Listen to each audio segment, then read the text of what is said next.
Good morning, good Friday morning. Do what thou wilt shall be the whole of the law. Love is the law, love under will. Yes, I'm here. Good morning. Good I'm doing morning, dear. laundry and Huh? I'm doing laundry and fixing breakfast and fixing the bed.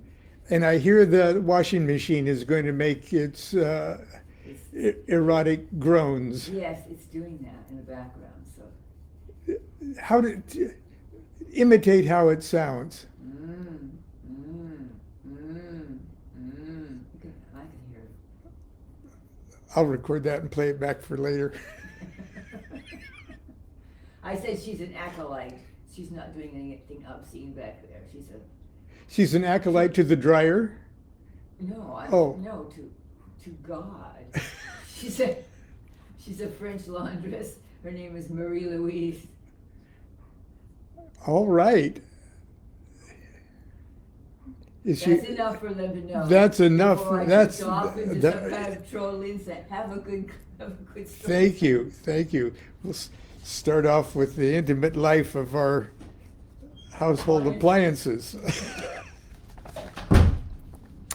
Oh, once again, for our friends in Southern California, many of whom now we know are now completely without their homes, and the devastation is just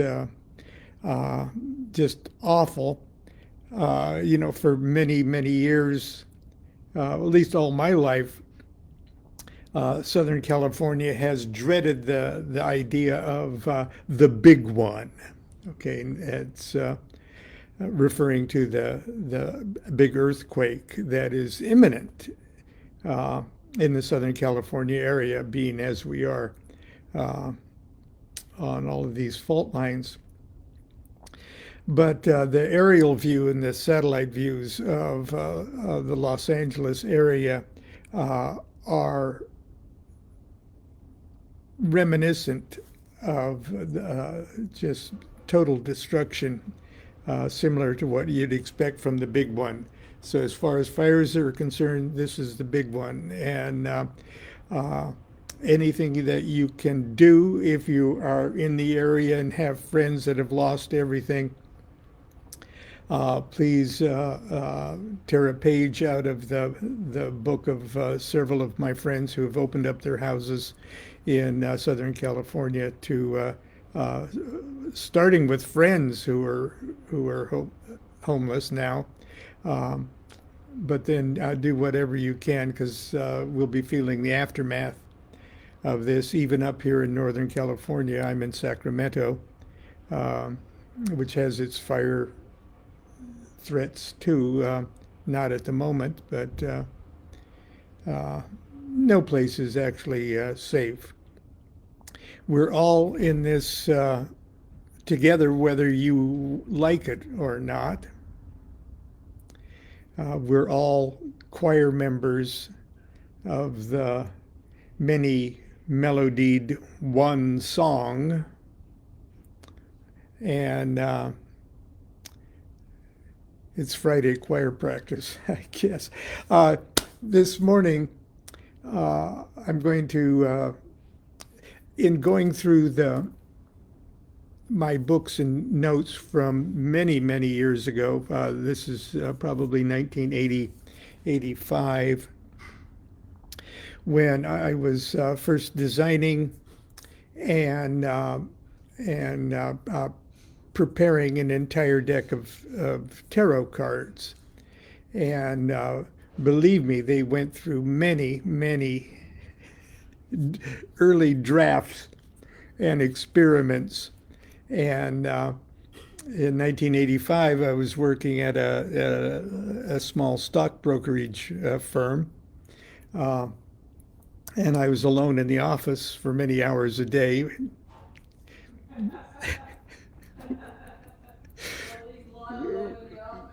Yes, and I really could do all my typing and helping with marketing efforts for investments and things. But I had a lot of time on my hands. And if I didn't, I made time on my hands while I was alone. and use the office machinery to enlarge and make transparencies so I could work with images and things like that. And I've told you the story before. I just wanted to start with the trumps, and then I just wanted to start with the lesser arcana because I was teaching a Kabbalah series at Monday night class, and the lesser arcana kind of exhibit the qualities of Yod-He Vav-He good. So, but anyway, I'm not going to talk too much as an intro here because I have found a notebook of what I thought would be a way for me to at least pitch this idea to other publishers and things like that. Of course, it was years before it actually got finalized and printed into what we see today as the Tarot of Ceremonial Magic. But would you like to see my rough drawings? Okay. If you don't, get on with your day because I'm going to do it. Okay. This is the Fool. It looks pretty much like the Fool card now. Okay. I roughly colored this one in. And this is pretty much the image of the finished product. And so is the Magus card. Okay, I wanted to use Crowley. Okay, and here I've you know, I don't have the dates, and I don't have other information that gets filled in there. And of course, it's not colored; it's just sort of a half tone there.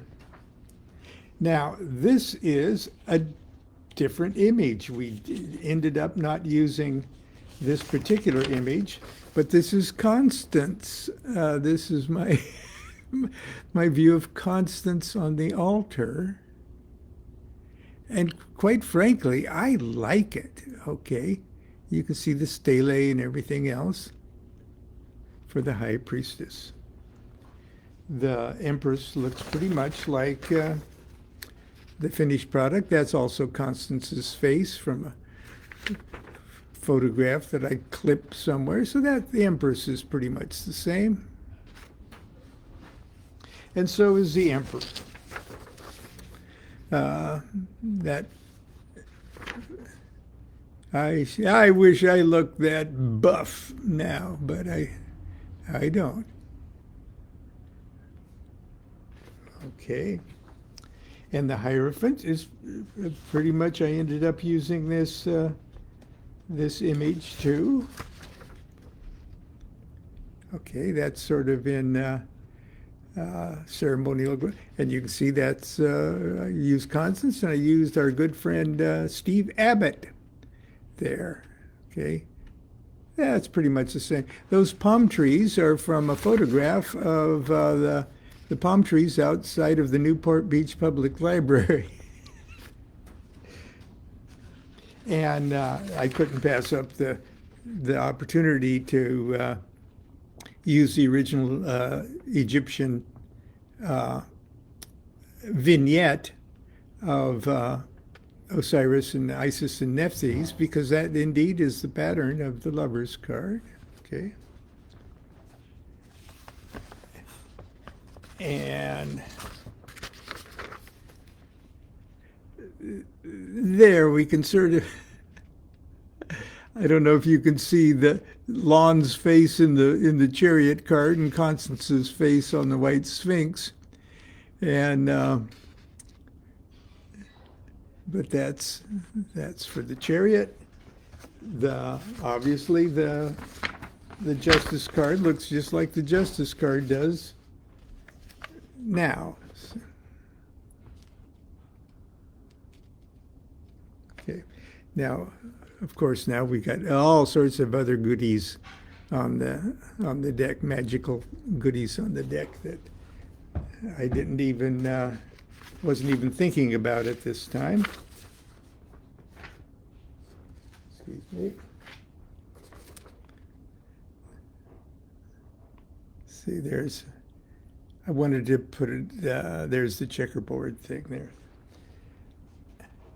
And I love the Hermit card. Now, the Hermit card in the finished product is just kind of stylized, and it's Crowley's face. But there is the Hermit, the original thought. He's got quite a nose on him, and he's got sort of a spermy yod hat cowl on there on the top of his head. It looked pretty cool. I kind of liked it. Okay.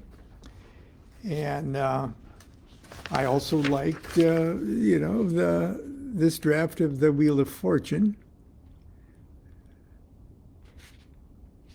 Okay. And I had good fun with this one at the office. I had to make a transparency of the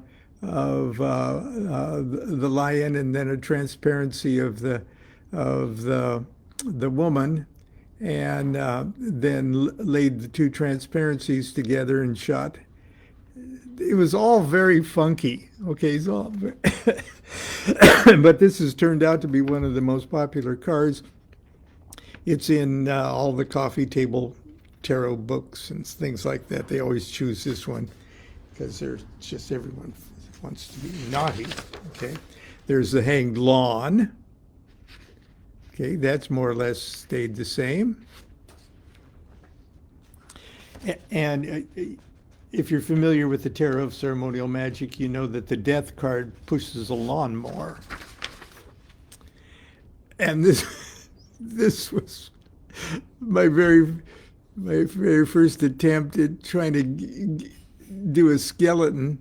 Okay, and I put myself in the Death card too, so it was, I tried to put myself in all the cards. People say, "Why did you put yourself in some of the cards?" Tried to be in all of them. This one is more or less has stayed the same. The Art card, or the Temperance card, and so has the Devil.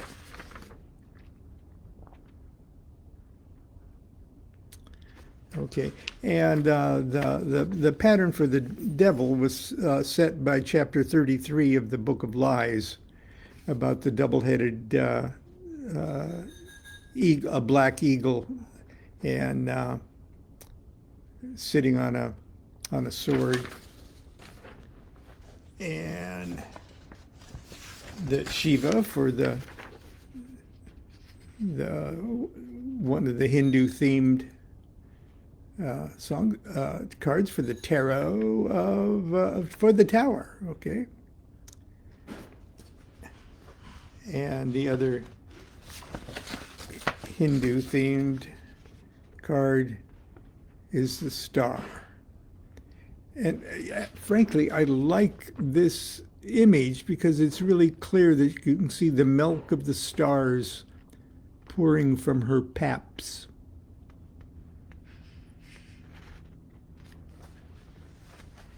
The Moon card for the other obvious Egyptian motif. Okay, that looks pretty much the same. But here's what I originally had for the Sun card.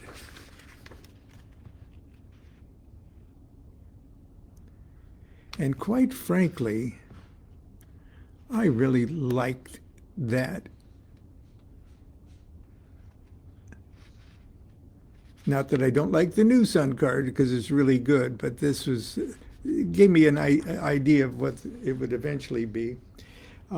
Here's another early version of the Sun card. Okay, and of course that would be, colorful yellows and reds and things like that in a drop, like it's a drop of sunlight.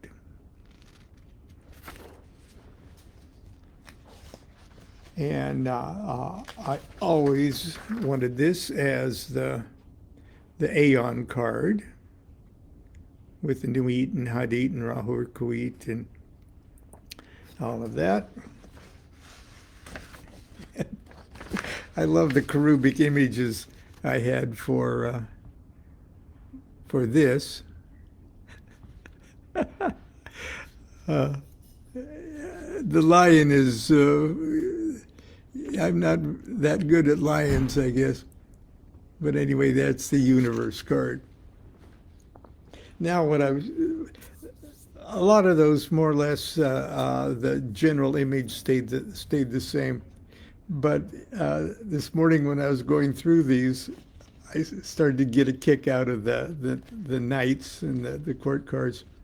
I always wanted to have the same basic outline,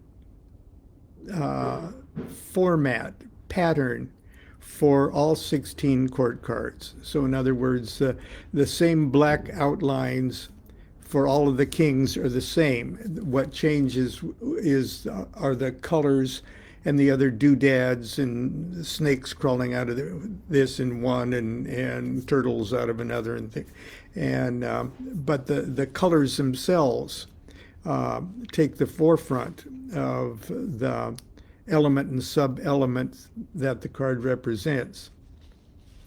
And it looks like way back then I had even decided on incorporating the 16 of the 64 hexagrams of the I Ching that are represented by the sub-elements. Knight of Discs, this would be fire of earth. And you can see that I've now added the dates, 20 degrees of one sign to 20 degrees of the next, and incorporating the Enochian squares from the Tablet of Union. And then the Hindu Tattva symbols. So when they're colored, you could use as an astral projection aid to literally project into the sub-element of fire of earth. And so when you get good at that, you project into the image and actually go into the land, go into the I hate the word astral, but go into the magical dimension that is the Knight of Discs, and have him tell you what the card's about. And there's this the sub-angle of the Enochian thing. So now we're getting into that. But there's my funky horse and my funky pattern for the knight. And in the background, you see a volcano going off, fire of earth. And okay. Now you see that same pattern of the horse. Now the horse here for the Knight of Cups, different color, different horse clothes, different dress for the knight. He's got a cup on his shield there, got a crab crawling out of his. Okay, and so you can see that. And I don't know if this was always meant to be in this order here, but here are the cups. There's the Knight of Cups. Queen of Cups looks pretty much like she does right now. Okay, she's Water of Water is a reflection of a reflection, so you see her staring at her own image. And the Princess of Cups, I love this image. I don't know. Eventually, it didn't fit in as a pattern for all the princesses, but I love that original one. And of course, there's the Prince of Cups. Looks like at first you might think that he's being pulled by a goose, because it appears that snake is goosing that eagle. Oh, what happened here?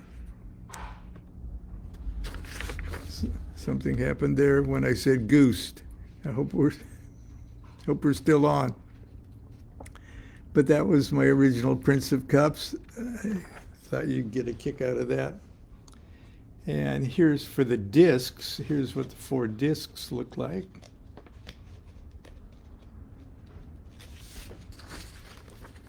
Knight of discs. See, he had the same, and the queen, the same basic image for the queen.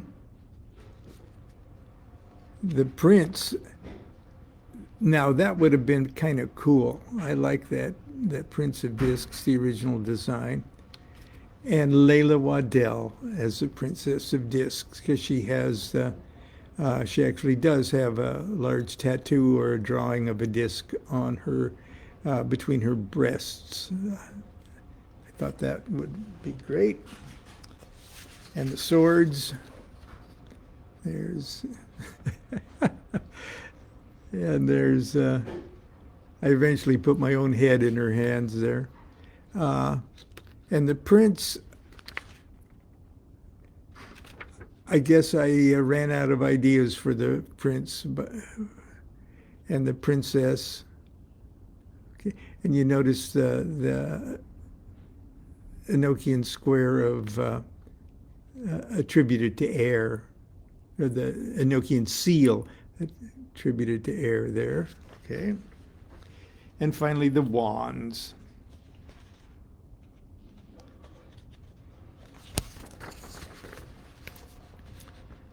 Knight of Wands, looking all fiery. Yeah, Queen looks pretty much the same, but the Prince doesn't. There I am. Am I getting any better with that lion or leopard or whatever it is there? And the Princess. Now, I just love that image of the Princess. I'm going to use that somewhere because that one is hot. She's burning it there on the Enochian square with a sigil of fire and the Aries ram on the. Look, I'm proud of that one actually. And there's the Aeon card. I guess that's out of sequence. Okay, there's all the rest here for a while appeared to be the court cards. So we'll just scoot over those for a second. I'm going to talk amongst yourselves.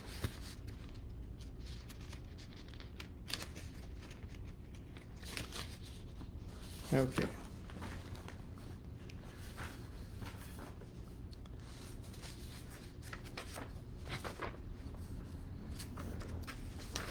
Here's the early wands.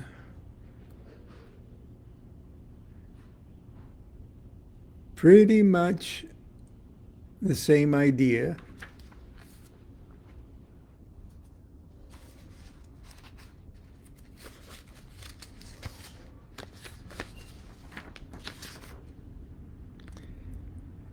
Matter of fact, these pretty much are the, you see that I've added the Goetic spirits for the day and night that are attributed to the decans there. I had not yet added the names of the angels of the Shemhamferish, but that'll come. And the rest are just big blow-ups of those wands, so I'm just going to thumb through those, not bore you with that. And we'll look at the cups.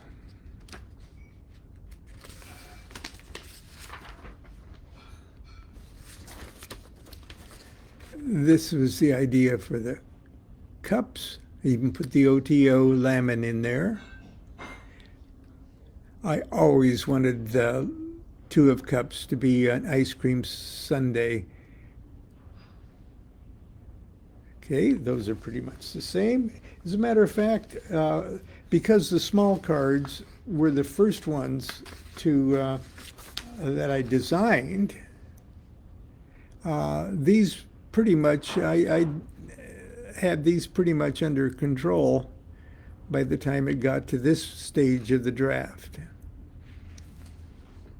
Oh, I love the Seven of Cups, the martinis there. Now, why do I even have this stuff up, and why is it in the forefront of my consciousness?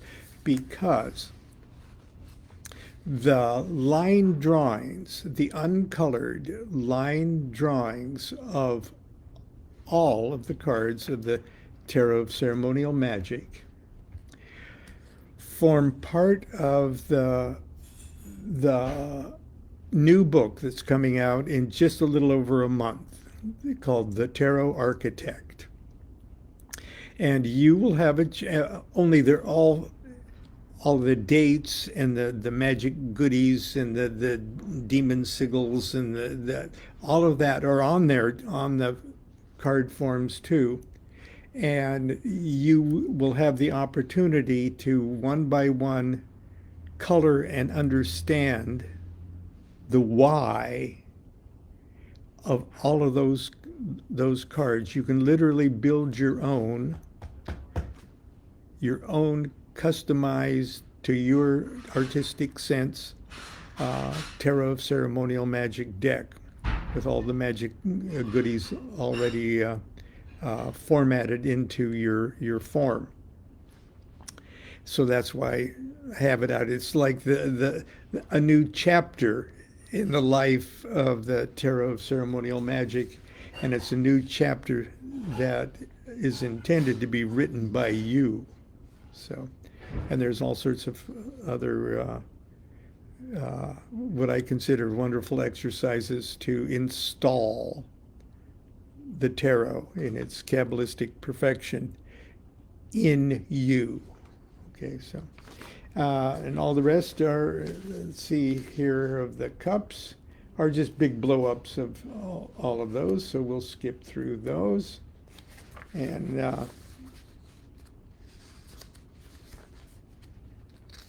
I hope you've ordered your copy of The Tarot Architect from Wiser, because once it's out,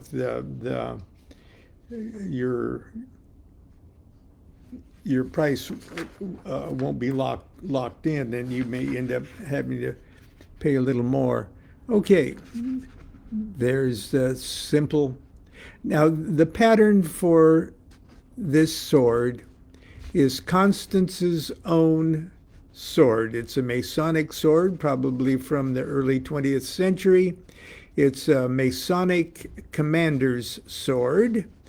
And it has all sorts of gilded things on the blade, galloping, crusading knights and conical tents and things like that. It's a perfect, absolutely perfect ceremonial sword. I sold my Martin D28 for $350 so I could buy that sword. Okay, she uses it at Mass. I use it in OTO initiations and things like that. So that's the pattern for all the swords. There's the two. These are pretty straightforward. They're the Three of Swords. You see the one big sword breaking the other two. And for truce, for number 4, that's Libra. You see how clever that is. Okay. And these are pretty much the way they are now. There's the Nine of Swords. Everyone's always happy to see the Nine of Swords pop up. And the Ten of Swords has gone through a little change since then. Now I'm just going to finish off, let you get on with your day. This is my Pentacle. Okay, I created this Pentacle in 1976 as part of a magical instruction.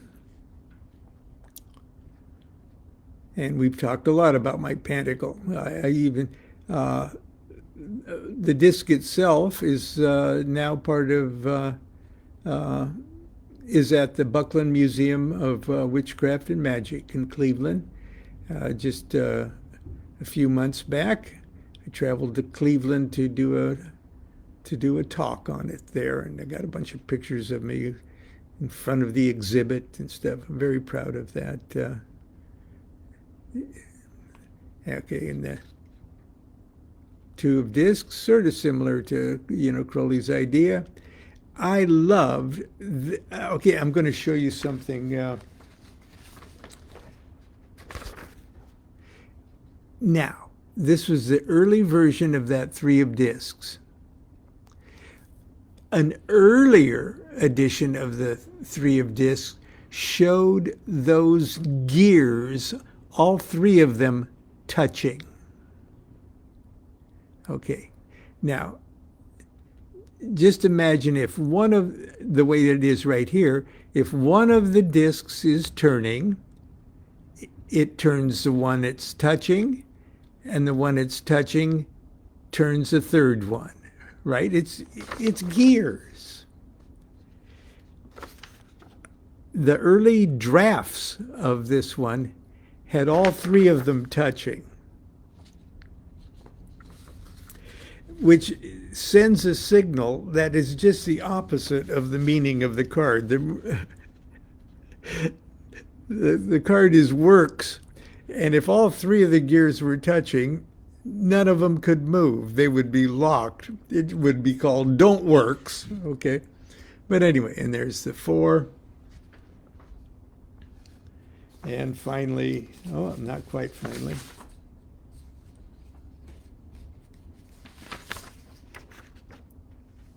The 5, the 6, 7, 8, 9, and 10 of discs.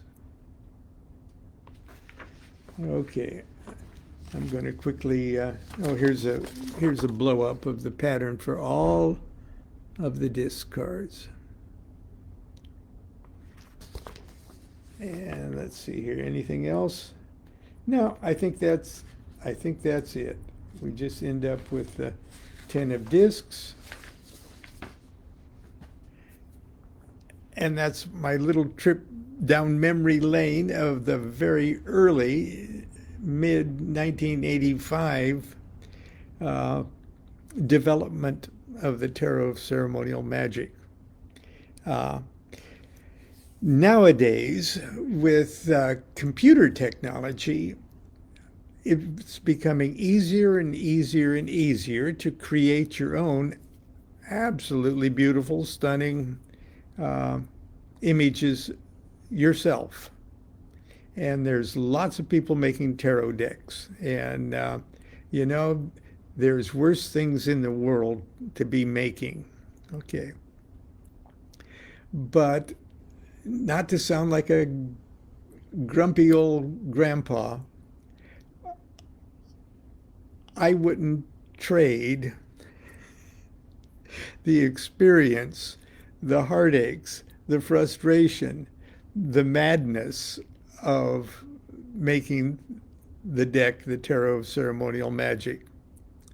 At the just before I left for Miami to pitch the idea of the deck, all I had at the time was just the line drawings, like appear in the new book, A Tarot Architect. And but when I knew I was going to Miami to the convention where I'd pitch it to U.S. Games, I asked Constance. I gave her a list of Kabbalistic colors appropriate for each card, and I said, "These are the colors for each card." And I think it was only I don't know how many hours she did them all in just a couple of days, and she added her own flourishes and things like that. So, and that was probably 1989, or I'm not sure. It finally came out in '93.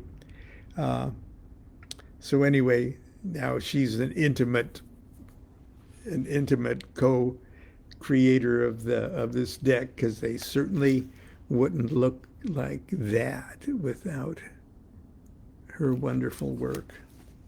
Look at that one. Okay. Anyway, that's it, as we see in the clock above me here in this little corner of the living room. It's time for us all to get on with our day. And if you're lucky, you can start your weekend right now. If you're seeing this on Facebook or if you're seeing this on YouTube, I urge you to connect with friends or acquaintances or relatives that you think may be in the Southern California. Check on them.